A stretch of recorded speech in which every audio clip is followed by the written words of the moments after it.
السلام علیکم ورحمۃ اللہ وبرکاتہ۔ پیارے مسلمان بھائیوں، بہنوں، بیٹوں اور بیٹیوں، غلام مصطفیٰ ہوں۔ اللہ اور اللہ کے رسول کا پیغام آپ تک پہنچانے کی کوشش کرتا ہوں۔ اللہ رب العالمین ہم سب کو اسے سمجھنے اور اس پر عمل کی توفیق عطا فرمائے۔ آج کا ہمارا سبق سورہ ہود آیت نمبر 6 پر مشتمل ہے۔ الحمدللہ قرآن مقدس کے 11 سپارے بھی آج مکمل ہوئے۔ آج ہم 12ویں سپارے کی ابتدا کر رہے ہیں۔ اللہ تعالیٰ قدم قدم پر مدد و نصرت فرمائے، رہنمائی فرمائے اور عمل کی توفیق عطا فرمائے، آمین۔ اعوذ باللہ من الشیطان الرجیم، بسم اللہ الرحمن الرحیم۔ وما من دابة في الأرض إلا على الله رزقها ويعلم مستقرها ومستودعها كل في كتاب مبين۔ قرآن کی تعلیم کا یہ اسلوب پے در پے، درجہ بدرجہ، ضرورت اور حالات کے مطابق اللہ تعالیٰ کے احکامات کا نزول جاری، توحید کا ذکر ہے، پھر رسالت کی ذمہ داریاں، پھر غلطیوں کی اصلاح کا طریقہ یعنی توبہ اور استغفار، اور غلطیوں سے اجتناب کا اصول، اور یہ فرما دیا کہ تمہاری ایک ایک حرکت، ایک ایک عمل اللہ کی نظر میں ہے، تم چھپا نہیں سکتے۔ اور اب انسان کی فطری ضرورت رزق اور خوراک کے بارے میں اصول بتائے جا رہے ہیں۔ اللہ تمہاری ضرورتوں کو نہ صرف جانتا ہے بلکہ انہیں پورا کرنے کا انتظام بھی اس نے اپنے ذمہ دے رکھا ہے۔ فرمایا وما من دابۃ فی الارض، نہیں ہے کوئی بھی چلنے پھرنے والا، فی الارض زمین میں، الا علی اللہ رزقها، مگر اس کے رزق کی ذمہ داری اللہ نے اٹھا رکھی۔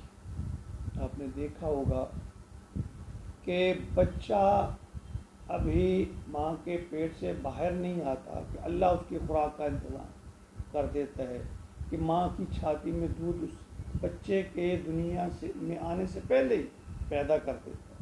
پھر اس سے پہلے اللہ نے ماں کے پیٹ کے اندر اللہ نے کیسے کیسے بچے کو خوراک کا انتظام کیا۔ تو یہ سب باتیں ہمارے لیے لمحہ فکریہ سوچنے کی باتیں ہیں۔ اللہ فرمایا وَيَعْلَمُ مُسْتَقَرَّهَا وَمُسْتَوْدَعَهَا، وہ جانتا ہے اس کے مستقل ٹھکانوں کو بھی اور عارضی طور پر بھی رہنے کی جگہ کو بھی۔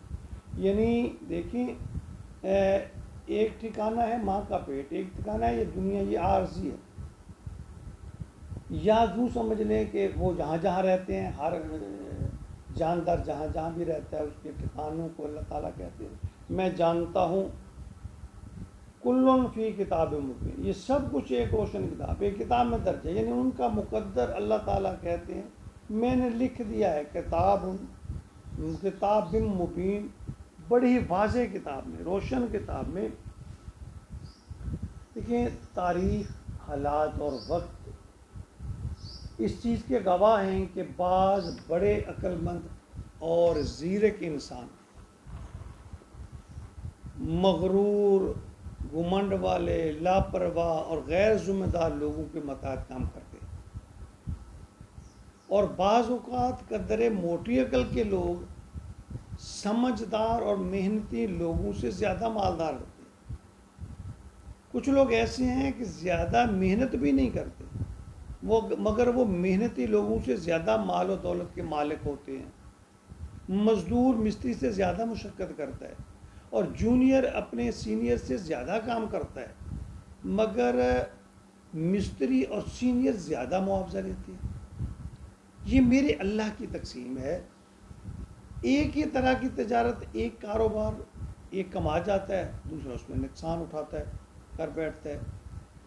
سنن ابن ماجہ حدیث نمبر 2144 میں فرمایا رسول اللہ صلی اللہ علیہ وسلم نے کہ کوئی جان اس وقت تک نہیں مرتی جب تک اپنا رزق اور زندگی پوری نہ کر لے، یعنی حیات زندگی پوری نہ کر لے، لہٰذا اللہ سے ڈرو اور حلال طریقے سے کماؤ۔ ایک حدیث کا مفہوم ہے کہ رزق بندے کو ایسے تلاش کرتا ہے جیسے موت انسان تلاش کر لیتی ہے۔ زمین کے اندر باہر ہزاروں مخلوقات ہیں، وہ کماتی نہیں ہیں مگر وہ بھوکی بھی نہیں سوتی۔ اللہ ہر مخلوق کے کھانے پینے کا انتظام کرتا ہے۔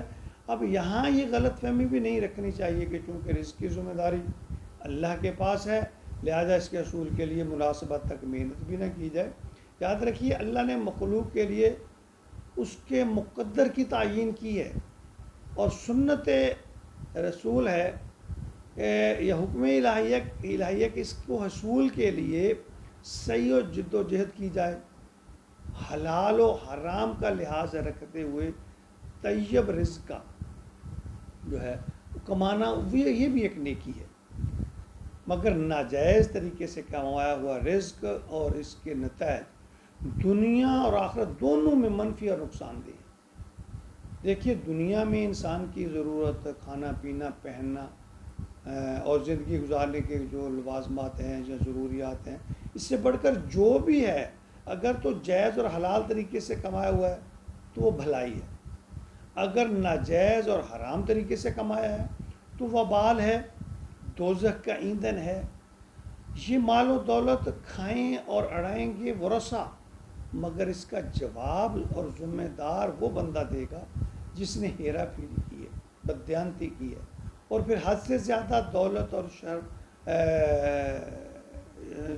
جو مال و دولت ہے وہ شر اور فساد کا ہی سبب بنتی ہے۔ مگر اس کے برعکس جو ذمہ داری اللہ نے ہمارے اوپر اعمال اور عبادات کی ڈالی ہے اس کو نظر انداز کر کے صرف رزق کے پیچھے اپنے آپ کو ہلکان کرنا، یہ کامیابی نہیں ہے، یہ کامیابی کا سودا نہیں ہے۔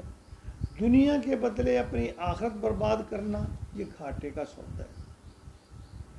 مناسب حد تک کوشش بھی کرنی چاہیے، عبادت ہے، لیکن دنیا کے پیچھے ہلکان نہیں ہو جانا چاہیے۔ ساری توانائیاں دنیا کمانے کے لیے صرف نہیں کر دینی چاہیے، آخرت کی بھی فکر کرنی چاہیے۔ اصل مقام ہوا ہے ہمارا، یہ تو سفر ہے جو ہم کر رہے ہیں، مسافر ہیں یہاں، لیکن وہاں مقیم ہوں گے ہمیشہ کے لیے، اس کی فکر کریں۔ اللہ تعالیٰ ہمیں آخرت کی فکر نصیب فرمائے، اخلاص کے ساتھ، عاجزی کے ساتھ، تقویٰ کے ساتھ۔ آمین یا رب العالمین۔